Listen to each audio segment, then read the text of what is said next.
You're tearing me apart, Lisa! Everything a person says, What makes you say that? everything they do, has a reason, whether they know it or not. And so the same should be true for the characters in a story. Why'd you do that, huh? A writer must always be thinking about why their characters are doing what they're doing. Why did you do that? This is What is Character Motivation?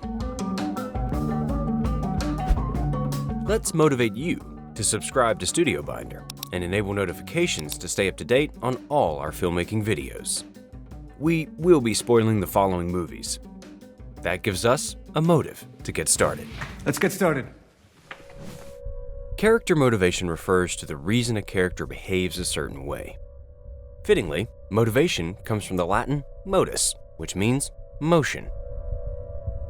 Motivation is what moves a character through a story. I have orders from General Erenmore to call off this attack. You're too late, Lance Corporal.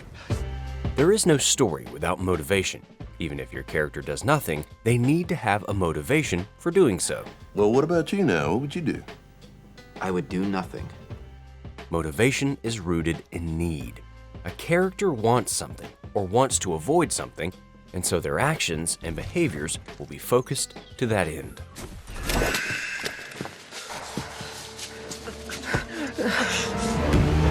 For a story to be compelling, however, this need must be combined with conflict, something holding a character back from obtaining their goal. Next. Please. Otherwise, a character's motivation will be satisfied quickly. No, I'm a star! With both needs and conflict in mind, let's look at types of motivation. I always told you, you're special. To have a better handle on where motivations can come from, we can look at Abraham Maslow's hierarchy of needs, which ranks the most base needs to more nuanced ones.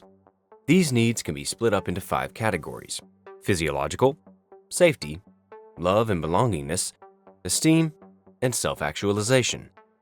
These needs can then be challenged by internal conflict, interpersonal conflict, or situational or societal conflict.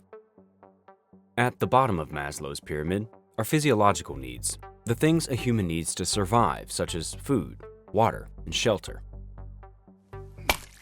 This is often motivation in survival movies like Castaway or The Revenant. But typically, these needs are given nuance by wants higher up on the pyramid. Next are safety needs. These are variables like personal security or financial stability. Safety is often a motivation in action movies and horrors, where a character is physically in danger.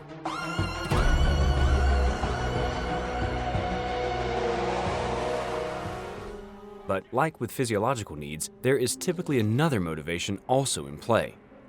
For example, in The Thing, the characters are concerned for their safety, but they're also motivated by wanting to contain the virus from the outside world. Nobody gets in and out of here. Nobody! Maslow then lists love and belongingness needs, which can include familial relations, friendship, and romantic partnerships. This need is arguably the most common motivation type. There are countless films where characters are motivated by the want of love or affection. Often, the most interesting conflict arises when both characters have this similar motivation, but it prompts them to act in contradictory ways. In Down with Love, for example, both characters are looking for companionship, whether they admit it or not. Love is a distraction. And the film relishes in the very different approaches they take to achieve their goal. Do you work for me? Next are esteem needs, which refer to gaining confidence, respect, or recognition. Sometimes, this motivation can be self-destructive. In Succession, Kendall wants to gain the respect of his father, but it's an impossible task which only leads to torture. You f***ed me. 3 years ago, you were still in the nut house. Rehab. Dad, it's called rehab. At the top of the pyramid is self-actualization. This can refer to personal growth or self-fulfillment. Because this need is so tenuous and hard to define in our own lives, characters with this need are rarely satisfied, at least in the way they expect it to be. A film like Synecdoche, New York follows a character's search for meaning. The idea is to do a massive theater piece, uncompromising, honest. The film ends ambiguously. It's not clear if his motivation has been fulfilled.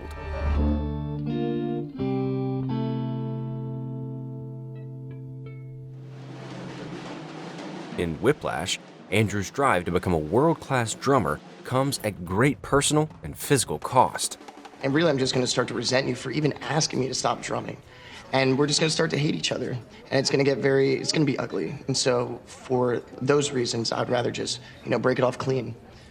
Once you know your character's motivation, you then need to make it evident in your story. Let's look at how to establish motivation.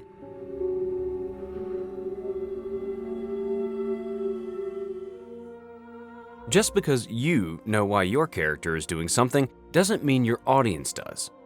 As Robert McKee says, a character comes to life the moment we glimpse a clear understanding of his desire.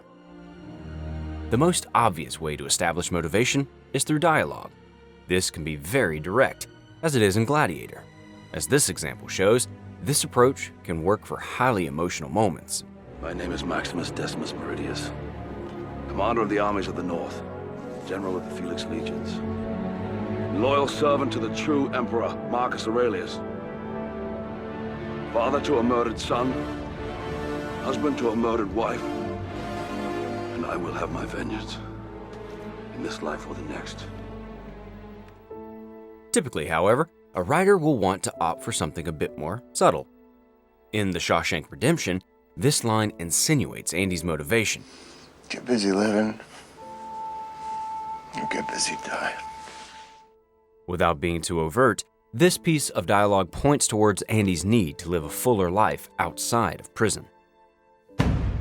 Speaking one's motivation aloud is direct, but this method should be used sparingly. I'm gonna fetch you, father!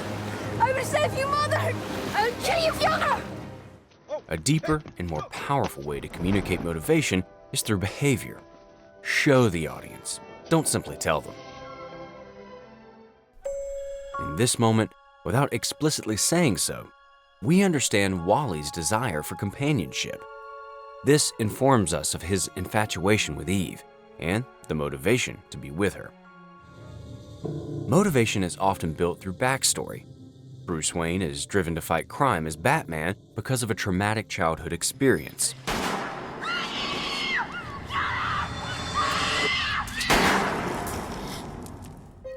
Backstory can also give characters motivation to not do something. In Good Will Hunting, Will's abusive past leaves him with trust issues, making him unable to open up to others and seize opportunities that are waiting for him. Yeah, but this girl's beautiful. She's smart, she's fun. It's different from most of the girls I've been with. So call her up, Romeo. Why, so I can realize she's not that smart, that she's fucking boring? This girl's fucking perfect right now. I don't want to ruin that. But I think that's a super philosophy, Will. That way you can go through your entire life without ever having to really know anybody. Characters are also informed by the world around them, which in turn can provide them with motivation. In Les Miserables, for example, France's economic inequality drives many of the characters' actions. Fantine's poverty drives her to great lengths to care for her child. You can wear your shoes. Jean Valjean is on the run after stealing to feed his family. Become a thief in the night, become a dog on the run. Marius and his comrades take up arms to fight the disparity between the haves and the have-nots. Take cover, boy!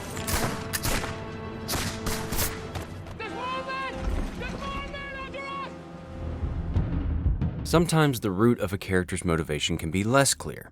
Who do you work for now? Oh, I go where I'm sent. But in the end, you will understand. McKee argues that it is best to think through to solid understanding of motive, but at the same time, leave some mystery around the whys, a touch of the irrational perhaps. No fue personal. Para mí sí. In The Master, for example, Freddie Quell is motivated to join Lancaster's cult, but why he wants to is not clearly defined, creating mystery and complex psychology in the character. But this is not the way. Naughty boy, okay? All right? Freddie? In Mulholland Drive, meanwhile, it is unclear why the mobsters are forcing Adam to cast a specific actress, That girl is not in my film! which only makes them more menacing. It's no longer your film. In some instances, motivation doesn't need to be established right away. This can add mystery and intrigue as an audience tries to understand why a character is doing something. Oh, I know you're the f***ing rat.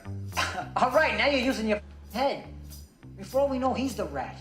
Hey, that kid in there is dying from a fucking bullet I saw him take, so don't you be calling him a rat! In Reservoir Dogs, a hidden motivation is revealed later in the film as a plot twist that changes the trajectory of the story. Listen to me more than Nash. I'm a cop. Once motivation is established, a writer must decide how that drive moves a character through a story. Let's look at pursuing motivation. Sit. One motivation can affect different characters in completely different ways. In The Hunger Games, all the contestants are driven by the need to survive. For some, this means killing anyone in their way. For others, it means hiding or forming partnerships.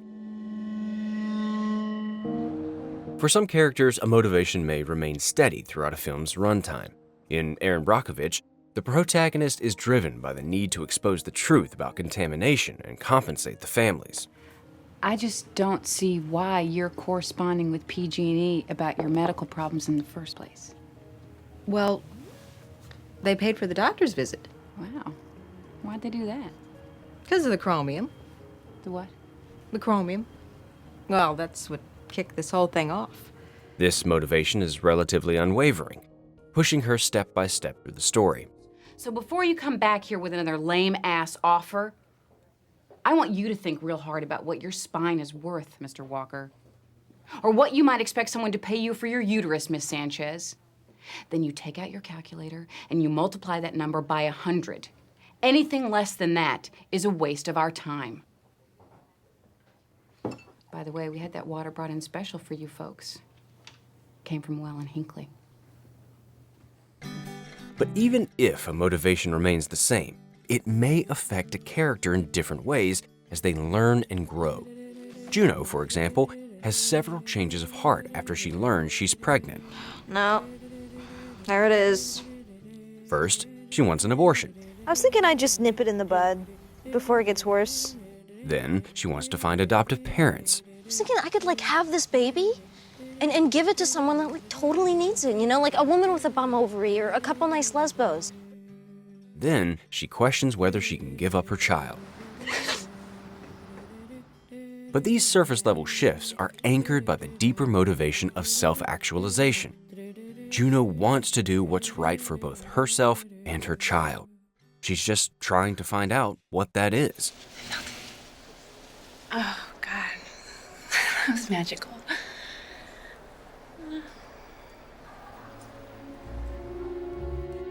Sometimes, a character is motivated by an impossible goal. This place, I wanted to show them something that wasn't an illusion. This may move them through a story in one way, but have them end up far from where they expected.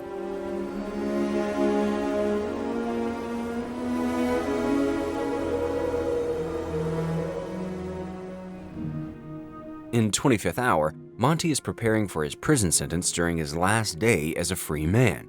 But as the film progresses, it becomes clear it's impossible to be fully prepared for what's to come. And, in the end, he simply has to be resigned to his fate and an idea of what could have been. It all came so close to never happening. Came so close to never happening. A motivation itself can also evolve throughout a narrative. And this is my fiancé, Glenn. Hey, congratulations. Thank you. Typically, this isn't an abrupt shift, but rather a realization of what a character really wants. As John Truby notes, The changed desire must be a bend of the original desire, not a break in it. You don't want to give your hero an entirely new desire. I'll miss you, kiss you, give you my coat when you are cold. In Silver Linings Playbook, for example, Pat is driven by a want to get back with his wife. Let me tell you something. You don't know anything about my marriage, okay, Dad? All right? Our marriage, we're very, very much in love, okay? But this changes as the relationship with Tiffany strengthens. Pat's motivation evolves, but the through line of wanting a partner remains. You love me? Yeah, I do.